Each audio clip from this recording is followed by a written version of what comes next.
Mala by Nimra Ahmed. Last episode, part 6. ठाटे मारते समंदर के किनारे ऊंचाई पर वाक़ उस लकड़ी के घर के अंदर जट बत्तियां जली थीं। मालिक फरीद बेड पर नीम दराज थे। चंद नालियां उनके हाथों में बेबस थीं। चेहरा मजीद नहीं हो चुका था। अलबत्ता उस पर गुस्सा वैसा ही था जैसा माहिर ने सारी उम्र देखा था। अम्मार हाथ बांधे एक तरफ खड़ा था, ऐसे कि उसका सांस रुका हुआ था। निगाहें टेनिस बॉल की तरह माहिर से मालिक पे जाती, जो कनपट्टी मसलता दाएं बाएं टहल रहा था। दफातन वो रुका, मुड़ के मालिक को देखा। वो माला के बच्चे का बाप है। मैं उसको नहीं मार सकता। मैं कातिल नहीं हूँ। अब्दुल मालिक फरीद के माथे के बल गहरे हुए। वो इस शहर से नहीं जाएगा तुम्हें मारे बिना। तुम्हें इतनी सी बात समझ क्यों नहीं आती? उनकी आंखें गुस्से से सुर्ख थीं। माहिर बेड तक आया, उसके करीब बैठा। मालिक, उसकी आवाज़ धीमी थी और उसकी आंखों में देख रहा था। मेरी ज़िंदगी जितनी लिखी है उससे एक दिन न बढ़ सकती है न कम हो सकती है, लेकिन मैं किसी का खून अपने हाथ पे लेकर नहीं मरना चाहता। वो एक कातिल है। उसने बहुत से लोगों को मारा है और मैं तुम्हें नहीं कह रहा कि तुम उसको मारो। ये गुनाह मेरे सर से ही। मेरा तो वैसे भी वक्त ख़त्म हो चुका है। किसी को मालूम भी हो जाए तो मुझे फ़र्क नहीं पड़ता। उनकी आवाज़ दुरुस्त थी, बेजार, गुस्से में, बार बार अम्मार को देखते जैसे कच्चा खा जाना चाहते हों। मैं तुम्हें ये नहीं करने दे सकता। मैं बदर के बाप को नहीं मार सकता। अगर तुमने ज़िंदगी माला के साथ गुजारने का फ़ैसला कर लिया है तो इस बच्चे के बाप तुम होगे। तुम उसको पालोगे, तुम उसका ख्याल करोगे, तुम हमेशा उसके साथ होगे। वो उस बच्चे की ज़िंदगी में सिर्फ जहर घोलेगा। वो ख़तरनाक इंसान है। वो कभी माला और बद्र को सुकून से नहीं रहने देगा। मालिक के गुस्से से कांपती आवाज़ में जैसे मिन्नत थी। माहिर ने सर दाएं बाएं हिलाया। नहीं, मैं इस बच्चे की सारी ज़िंदगी हिफाजत करूँगा, उसका ख्याल करूँगा, हर वो काम करूँगा जो किसी बाप को करना चाहिए। लेकिन मालिक, वो मेरा बच्चा नहीं है। उसका बाप ज़िया सुल्तान ही है और किसी बच्चे से उसके बाप को छुपाया नहीं जा सकता। मैं इस गिल्ट के साथ नहीं रह सकूँगा कि मैंने उस बच्चे के बाप को मारा है। ज़ात सुल्तान किसी ट्रक के नीचे आकर मर जाए, मुझे परवाह नहीं, लेकिन मेरे हाथ पे या तुम्हारे हाथ पे उसका पलीत खून नहीं लगेगा। माहिर, बदर उसका बेटा है मालिक, और तुम मेरे बेटे हो। मैं तुम्हें इस बच्चे के पीछे नहीं खो सकता। उसकी आवाज़ कांपी थी। वो चंद लम्हे सांस नहीं ले सका। अब्दुल मालिक फरीद की बूढ़ी आंखों में नमी थी, खौफ था, बेबसी थी। ये सब उसने अरसे बाद वहाँ देखा था। उसने धीरे से अपना हाथ मालिक के सौखाने कमज़ोर हाथ पर रखा, जिस पर जगह जगह सुइयाँ बेवस्त होने से नीर पड़े थे। तुम मुझे नहीं खोगे, लेकिन अगर तुमने मुझे कातिल बना दिया तो मैं खुद को खो दूंगा। मालिक फरीद ने गहरी सांस ली। ये बहुत आसान था माहिर। इससे अच्छा मौका हमारे पास नहीं होगा। एक कातिल को कत्ल करना बहुत आसान था, लेकिन याद रखना, आज तुमने खुद ये मौका गंवाया है। फिर उसने अम्मार को देखा। अस्बात में सर हिलाया। अम्मार ने सर को चुम्बिश दी और फ़ोन कान से लगाया। अब वो अपने आदमी को मना कर रहा था। वो लोग ज़िया सुल्तान को नहीं छुएंगे, ये तय हो चुका था। तुम मेरी वजह से ज़ियाद को नहीं मारोगे मालिक, मुझसे वादा करो। माहिर को इस पर एतबार नहीं था। उसकी आंखों में देखकर उसके हाथ पर हाथ रखे कह रहा था। मालिक ने बेजारी से हाथ छुड़ाया। मैं झूठ नहीं बोलता। जब कहा है तुम्हारे लिए उसको नहीं मारूंगा तो नहीं मारूंगा। जाओ, मुझे रेस्ट करने दो। अब कहने के लिए कुछ नहीं बचा था। कितने ही लम्हे गुजर गए। अम्मार और माहिर आहिस्ता आहिस्ता कमरे से निकल गए। बत्तियाँ बुझ गईं। घर खामोश हो गया और अपने कमरे में बैठी ज़ारा धीरे से बाहर निकली। वो नंगे पैर थी। लकड़ी के घर की ड्राई वॉल से आवाज़ें साफ अंदर बाहर सुनाई देती थी। उसे मालूम था उसने क्या करना है। उसने आहिस्ता से बाप के कमरे का दरवाज़ा खोला। हल्की सी चरचराहट सुनाई दी। अलबत्ता वो जानती थी कि मालिक फरीद इस वक्त नींद की दवा लेके सोते हैं। उनका जागना नामुमकिन था। वो बिल्ली की चाल चलती उनकी साइड टेबल तक आई, चार्जिंग पे लगा फ़ोन उतारा। अपने बाप का पासकोड हर बेटी की तरह उसको मालूम था। वहीं खड़े खड़े फ़ोन खोला, अम्मार की चैट खोली। वो होटल जहाँ ज़ियाद रह रहा था, वो बार जहाँ वो आता था और वो औकात जिनमें वो आता था, सब वहाँ दर्ज था।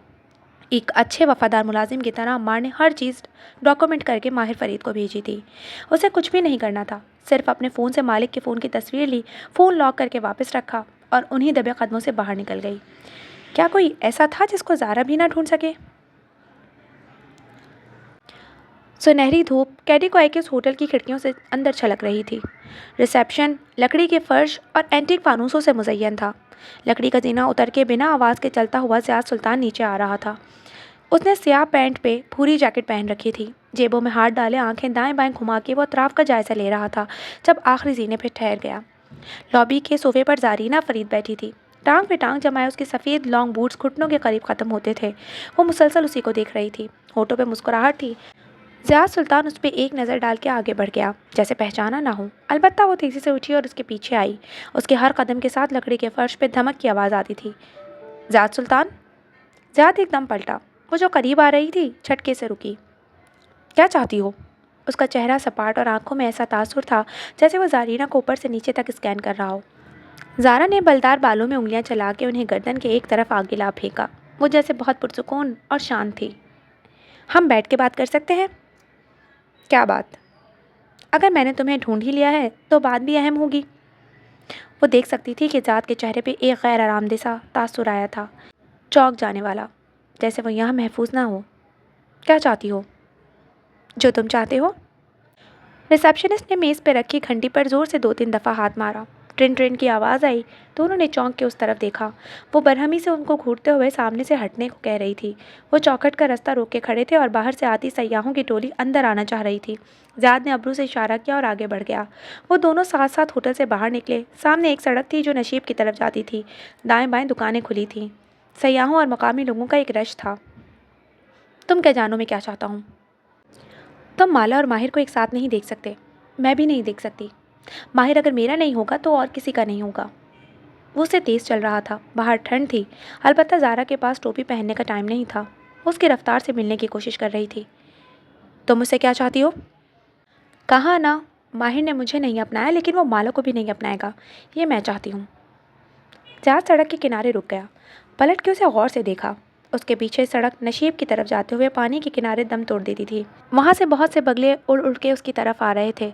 ज़ारा बगलों के परों की फरफराहट नहीं सुन रही थी, न ही इर्द गिर्द का शोर। वो ज़ियाद की आंखों में उम्मीद और बेचैनी से देखते हुए उसका जवाब ढूंढ रही थी। मैं तुम्हें और माहिर को एक दूसरे से नहीं मिला सकता। ये मेरा मसला भी नहीं है। लेकिन तुम इस शहर में किसी वजह से हो। तुम कुछ ऐसा सोच रहे हो जो करने से वो दोनों अलग हो जाएंगे। जो मैं सोच रहा हूँ वो तुम्हें पसंद नहीं आएगा। ज़ारा चौंकी। अब्रू इकट्ठे करके उसे देखा। मेरा नहीं ख्याल तुम माहिर को मारने की कोशिश करोगे। मैं नहीं चाहती कि तुम उसको मारो, बल्कि उसने थूक निकला। कुछ ऐसा करो कि माला और वो एक ना हो सकें। जो मैं करूँगा उसके बाद तुम और माहिर भी एक नहीं हो सकोगे। ज़ारा के चेहरे पे एकदम से जैसे बहुत सी लकीरें उभरी, बंजर ज़मीन की दरारें जिस पर बरसों से पानी न डाला गया हो। फिर वो जबरन मुस्कुराई। बेशक मेरा ना हो, लेकिन उसका नहीं होना चाहिए। ज़ियाद सुल्तान के होठों पर तल्ख मुस्कुराहट उभर आई। वो उसका नहीं होगा, कभी भी नहीं, बल्कि वो किसी का भी नहीं होगा। ज़ारा ने कुछ कहने के लिए होंठ खोले, फिर बंद कर दिए। वो यकीनन कोई चाल सोच रहा था, कोई ऐसी चाल जिससे वो माला को दोबारा से अपनी बातों में फंसा के माहिर से दूर कर दे, बिना खून खराबे के, बिना किसी की जान लिए। ज़ियाद सुल्तान यकीनन यही सोच रहा होगा। उसने जैसे खुद को तसल्ली दी, वो माहिर को नुकसान नहीं पहुँचाएगा। वो सिर्फ अपनी एक्स वाइफ पे फोकस करेगा। तुम जो भी करने जा रहे हो, मैं उसमें तुम्हारी मदद करने के लिए तैयार हूँ। ज़ियाद ने तंजिया मुस्कुराहट से उसे सर से पैर तक देखा। तुम कौन हो जो मेरी मदद कर सको?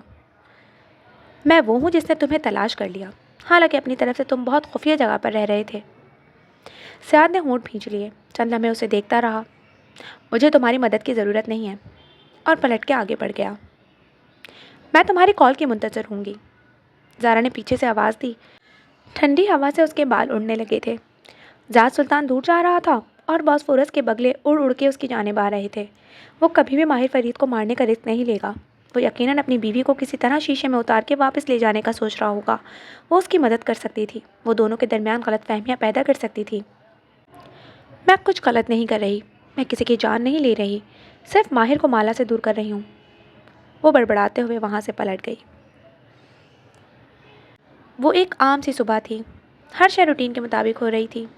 अदालत का एक कॉरिडोर था जिसके बाहर बेंचेस पर बहुत से लोग अपनी अपनी बारियों के इंतज़ार में खामोशी से बैठे थे। वो कॉरिडोर सर्द था, खामोश था। हर 2-3 लोगों के साथ एक गाउन में मलबूस वकील बैठा था। 7 कमरों के बंद दरवाजे थे जिनके अंदर से अर्दली बारी बारी सबको बुलाता था। ऐसे ही एक दरवाजे के बाहर दोनों दीवारों के साथ लगे बेंचेस पर आमने सामने वो बैठे थे। सुजैन सफ़ेद कैप कोट और स्याह मिडी ड्रेस पहने टांग पे टांग जमाए सामने वाले बेंच को देख रही थी, जहां माहिर फरीद अपने भाई के साथ बैठा था। माहिर उसे ही देख रहा था, अलबत्ता पीठ पर सर झुकाए हुए था। वो घुंघराले बालों की कस के पोनी बनाए जेल से उन्हें समेटे ग्रे सूट में मलबूस था। गाहे बगाहे वो दाएं बाएं देखता। मेरी तरफ देखो बीरबल। सूजी ने शायद चौथी दफ़ा दबी दबी कुर्राहट के साथ कहा था। उसकी आंखों में सुर्ख सी नमी थी। अब की दफ़ा बीरबल ने आंखें उठा के उसे देखा। उसके सामने बैठी थी, हमेशा की तरह खूबसूरत, तैयार, अलबत्ता गुस्से में। बीरबल ने कुछ कहने के लिए होंठ खोले। उसके कंधे के करीब खड़े वकील ने उसके कंधे पर हाथ रखा। अदालत का एहतराम करें, यहाँ शोर करना मना है। सूजी ने खा जाने वाली नज़रों से उसे देखा, फिर माहिर को। माहिर उन्हीं नज़रों से उसे मुसलसल देखे जा रहा था, टांग पर टांग जमाए अपने भाई के साथ। उसका हाथ बीरबल के घुटने के करीब था, जैसे अभी बीरबल उठा तो वो उसे घुटने पर दबाव देकर वापस बिठा देगा। सुजैन ने लब भींच लिए। मामूल की कार्रवाई मामूल के मुताबिक हो गई। मियाँ भी राजी था और बीवी भी, सो काजी को एतराज़ न था। उस खामोश सर्द कमरे में चंद कागजात दस्तखत हुए, स्याही की महक, मोहर की लगने की ठप ठप, चंद सरगोशियाँ और जज का आखिरी ऐलान। फिर कागजात लिफाफों में डाले गए। उस दौरान सूजी ने कई दफ़ा उन्हीं खामोश गिला आमीज़ नज़रों से बीरबल को देखा था। वो अभी तक उसे नहीं देख रहा था। अगर कभी निगाह मिल जाती तो उसकी आंखों में नमी उतरने लगती, जिसे वो थूक निगल कर अंदर ही उतार लेता। वकील ने लिफाफा सुजैन की तरफ बढ़ाया तो उसने नोचने वाले अंदाज से उसे खींचा और एक अफसोस भरी नज़र बीरबल पर डाल के पलटी। हील से ठक ठक चलती वो अपने वकील के हमरा बाहर निकल गई। क्या मुझे उससे मिलना चाहिए था? उसकी बात सुननी चाहिए थी? वकील आगे बढ़ चुके थे जब बीरबल ने माहिर के साथ राहदारी में वापस बाहर आते हुए कहा था। वो दूर उसको जाते हुए देख रहा था। उसका फ़ायदा नहीं था। बीरबल ने रुक के माहिर की तरफ चेहरा मोड़ा। क्यों? क्यों तुमने मुझे उससे नहीं मिलने दिया? क्यों तुमने मुझे उससे बात नहीं करने दी? मैं उसको बहुत कुछ सुनाना चाहता था, उसको लान तान करना चाहता था, बुरा भला कहना चाहता था। शायद मुझे उससे कोई क्लोजर मिल जाता। मैं उसका सारा धोखा, उसका झूठ उसके चेहरे पर लाना चाहता था। उसकी आवाज़ हल्की सी बुलंद होने लगी और आंखों में सुर्ख नमी वापस आ गई। उसने मेरा दिल तोड़ा है माहिर। उसने मुझे धोखा दिया है। मैंने उसको सब कुछ दिया, लेकिन मैं उसके लिए काफ़ी नहीं था। वो बेहतर से बेहतर की तलाश में आगे बढ़ गई। तुमने क्यों मुझे उस पर गुस्सा नहीं करने दिया? तुमने क्यों मेरे अंदर उबलता लावा उस वक्त नहीं निकालने दिया? उसने माहिर की कोनी पकड़ी, फिर उसे जैसे भींचा। तुमने क्यों मुझे उससे बात नहीं करने दी? क्योंकि मैं नहीं चाहता था कि तुम उससे बात करो। वो दोनों राहदारी में आमने सामने खड़े थे। दाएं बाएं से स्याह गाउन वाले लोग और परेशान शक्लों वाले अफराद आगे पीछे जा रहे थे। क्यों? तुम क्यों चाहते थे मैं उससे बात ना करूं? सुजैन की हील्स की टकटक अब दम तोड़ चुकी थी। माहिर ने यासियत से बीरबल को देखा और जब बोला तो उसकी आवाज़ बहुत धीमी थी। क्योंकि अगर तुम उससे बात करते तो उसे माफ़ कर देते। बीरबल फरीद सन्नाटे में रह गया। शल गंग। तुम्हें लगता है मैं इतना कमज़ोर इंसान हूँ? माहिर ये कोनी को पकड़े हाथ ढीला होकर नीचे गिर गया। मुझे लगता नहीं है बीरबल, मुझे मालूम है। इस वक्त अगर तुम उससे बात करते तो वो एक दफ़ा फिर तुम्हें अपने शीशे में उतार लेती। तुम मेरे बारे में ये सोच भी कैसे सकते हो कि मैं उसकी बेवफाई जानने के बाद भी उसके साथ रहूँगा या उसको माफ़ कर दूँगा? बीरबल को जैसे यकीन नहीं आ रहा था, उसका भाई उसको इतना भी गैरत समझता था। तुम्हें उसकी बेवफाई का इल्म उसके लैपटॉप से नहीं हुआ था बीरबल। बेवफा औरतों के रेड फ्लैग्स पहले दिन से दिखाई दे देते हैं। तुमने उससे पहले भी बहुत से ऐसे फ्लैग्स देखे होंगे, लेकिन हर दफ़ा तुमने उनको नज़रअंदाज किया। हर दफ़ा तुमने उसको माफ़ किया। दाएं बाएं किसी से थोड़ा सा फ्लर्ट, किसी का कार्ड रख लेना, किसी के साथ डिनर पे चले जाना, बहुत सी चीज़ें तुमने देखी होंगी। जब वो तुम्हें मिली थी तब भी वो किसी और के साथ थी। किसी और से उसने तुम्हारे लिए बेवफाई की। तुम हमेशा से जानते थे कि वो बेवफा औरत है, लेकिन तुम्हें लगा तुम्हारे साथ वो ऐसा नहीं करेगी, और उसने किया। इसलिए मुझे डर था कि अगर तुम उससे मिले तो तुम उसे माफ़ कर दोगे, और मैं चाहता था कि तुम इस दलदल से एक ही दफ़ा निकल आओ। उसने बीरबल के कंधों पर हाथ रखा। बीरबल ने गुस्से से अपना कंधा छुड़ाया। अफसोस से उसे देखते हुए सर दाएं बाएं हिलाया। सारे अल्फाज ख़त्म हो गए थे। मुट्ठियाँ भिज गई थीं। माहिर कुछ और भी कह रहा था, लेकिन वो पलटा और लंबे लंबे डग भरता आगे चला गया। सुजैन जा चुकी थी। बीरबल की बेकरी के बाहर कंस्ट्रक्शन जारी के साइन अभी तक लगे हुए थे। अलबत्ता उस सुबह वहाँ कोई वर्कर दिखाई नहीं देता था। सूरज अभी ठंडा था और सुबह सफ़ेद थी। आसपास चंद ही दुकानों के शटर खुले थे और अक्सरियत अभी बिस्तरों में थी जब कशमाला मुबीन बेकरी के दरवाजे का लॉक खुल रही थी। उसने दूसरे हाथ से बदर की उंगली थाम रखी थी, जो हुड वाली गर्म जैकेट में मलबूस था। हाथों पर दस्ताने चढ़े थे जो माँ ने ज़बरदस्ती पहनाए थे, और वो सर झुकाए अपने जूतों को देख रहा था। डबल लॉक खोल के उसने दरवाज़ा धकेला तो हस्बे मामूल जामनी घंटी ट्रेन से बजी। जब तक वो बदर को लिए अंदर आई, दरवाजे बंद किए, बत्तियां जलाईं, तो घंटी की ट्रेन ट्रेन धीरे धीरे दम तोड़ती गई। दर्जा हरारत सेट करके वो जीना चढ़ के ऊपर आई। एक काउच पर बदर को बिठाया, उसकी कलरिंग बुक्स उसके सामने रखीं, कोट उतार के सोफे पर रखा। उसने ढीला ढाला स्वेटर और ट्राउज़र पहन रखा था। आस्तीन ऊँचे चढ़ाए, سارے بال دونوں ہاتھوں میں سمیٹے اور کس کے اونچی پونی باندھنے لگی۔ ابھی پونی کا آخری بل تھا جب کھٹک کی آواز آئی۔ مالا ڈر کے پلٹی۔ ایک بند دروازے کے پیچھے کچھ کھٹکا تھا۔ ایک لمحے کے لیے اس کا ساتھ ساکت رہ گیا۔ گھبرا کے بدر کو دیکھا۔ کتنا کہا تھا اس کو ماہر نے کہ جب وہ بیکری جایا کرے تو اسے فیضی خانم کے پاس چھوڑ جایا کرے۔ پولیس کا بندہ، ماہر کا گارڈ، خود فیضی خانم اور ہلال، اتنے سارے لوگ تو تھے اس کے پاس، لیکن اس کی اپنی انسیکیورٹی وہ بدر کو اپنی نظروں سے دور نہیں کرنا چاہتی تھی، اور اس بیکری میں جو بھرے بازار کے بیچ میں تھی بدر کو کوئی نقصان نہیں پہنچا سکتا تھا، یہ اس کا خیال تھا۔ کون ہے؟ اس نے پکارا تو حلق خشک ہو رہا تھا۔ پھر سے کچھ کھٹکا۔ اس کے دل کی دھڑکن بے ترتیب ہوئی۔ دائیں بائیں دیکھا۔ ایک پانی کی خالی شیشے کی بوتل رکھی تھی جو وہ کل چھوڑ کے گئی تھی۔ ابھی پینٹرز نہیں آئے تھے ورنہ شاید وہ ایسے نہ گھبراتی۔ بوتل کو مٹھی میں تھاما تو اس کا شیشہ ٹھنڈا محسوس ہوا۔ قدم قدم چلتی وہ اس دروازے تک آئی اور پھر ایک دم اسے کھول کے دھکیلا۔ اگلے ہی لمحے اس کے منہ سے چیخ نکلتے نکلتے رہ گئی۔ اوف بربل، تم!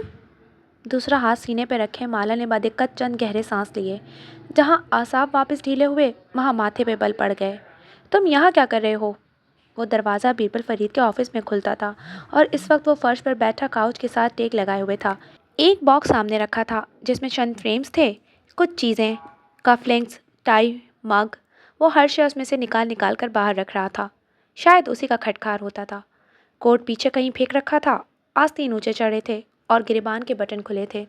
پونی سے بال نکل نکل کے دائیں بائیں گر رہے تھے۔ اس نے مالا کے پکارنے پہ محض آنکھیں اٹھا کے دیکھا۔ تم اندر کیسے آئے؟ لاک تو میں نے ابھی کھولا ہے۔ یہ میری بیکری تھی مالا، اس میں داخلے کے چور راستے میں نے بنا رکھے ہیں، وہ بیزاری سے بولا تھا۔ مالا نے تعجب سے دائیں بائیں دیکھا۔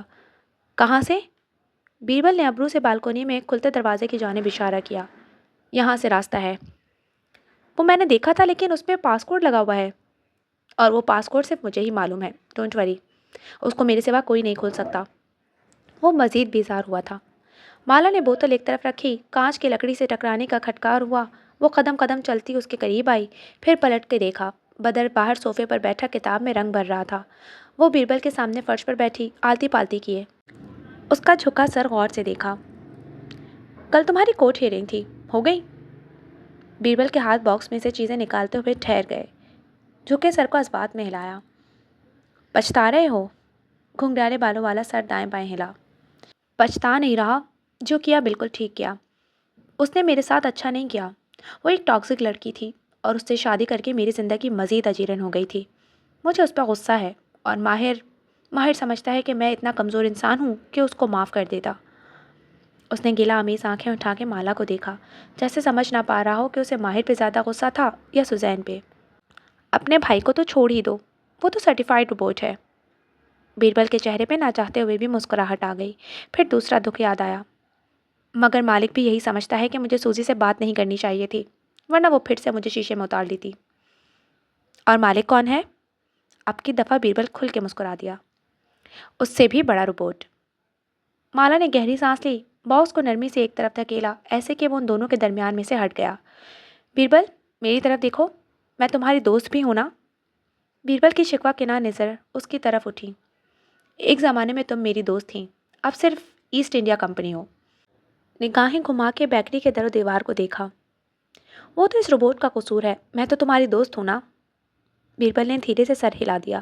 وہ دونوں آمنے سامنے فرش پر بیٹھے تھے، اور جب ان کے درمیان خاموشی چھا جاتی تو باہر سے بدر کی پینسل کے کاغذ پر رگڑنے کی آواز سنائی دیتی لگتی۔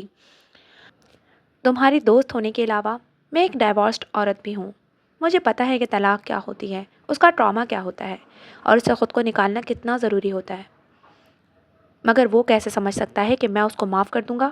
وہ شاید اس کی بات نہیں سن رہا تھا۔ میں اسے نفرت کرنے لگ گیا ہوں، اور میں ہرٹ بھی ہوں کہ وہ میرے ساتھ ایسا کیسے کر سکتی ہے، اوپر سے ماہر۔ میری بات سنو، اس نے نرم مگر اونچی آواز میں اس کو متوجہ کیا۔ اگر میں تم سے سچ نہیں بولوں گی تو پھر میں تمہاری صحیح والی دوست نہیں ہوں گی بھی۔ تم یہ چاہتے ہو کہ میں تم سے ہمدردی کروں، تم اپنے تمام دوستوں سے یہی توقع کرتے ہو، وہ تمہارے پاس آئیں، وہ تمہیں بتائیں کہ تمہارے ساتھ کتنا برا ہوا ہے، وہ تمہیں تمہارے غم سے نکلنے میں مدد دیں، لیکن یہ سچ نہیں ہے۔ بیربل نے چونک کے اسے دیکھا۔ تمہارے ساتھ جو ہوا وہ غلط تھا، نہیں ہونا چاہیے تھا۔ طلاق ایک بہت بڑا ٹراما ہوتا ہے۔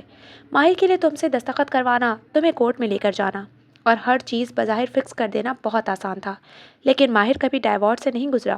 اس کو نہیں پتا کہ یہ انسان کو کیسے توڑ کے رکھ دیتی ہے، چاہے اس کا ساتھی کتنا ہی ٹاکسک کیوں نہ ہو، چاہے طلاق انسان کو کسی قید سے آزاد کیوں نہ کر دے، وہ کتنا ہی بڑا ریلیف کیوں نہ ہو، طلاق انسان کو ایسا ٹراما دیتی ہے جس کو ابھرنے میں ایک لمبا عرصہ لگ جاتا ہے۔ بیربل نے گھٹنے سینے سے لگا لیے، اس کے گرد بازو لپیٹے اور تھوڑی ان پر رکھ کے عارضگی سے اسے دیکھے گیا۔ کیا سوزی کا دیا زخم کبھی بھر سکے گا؟ سوزی کا دیا زخم بہت جلد بھر جائے گا بیربل، لیکن کیا بیربل کا دیا زخم بھر سکے گا؟ بیربل کے ابرو تعجب سے اکٹھے ہوئے۔ سامنے بیٹھی پونی باندھے شفاف چہرے والی لڑکی کہہ رہی تھی، میں تم سے سچ بولوں گی، اور سچ یہ ہے کہ سوزی نے تمہیں زخم نہیں دیا، بیربل نے بیربل کو زخم دیا ہے۔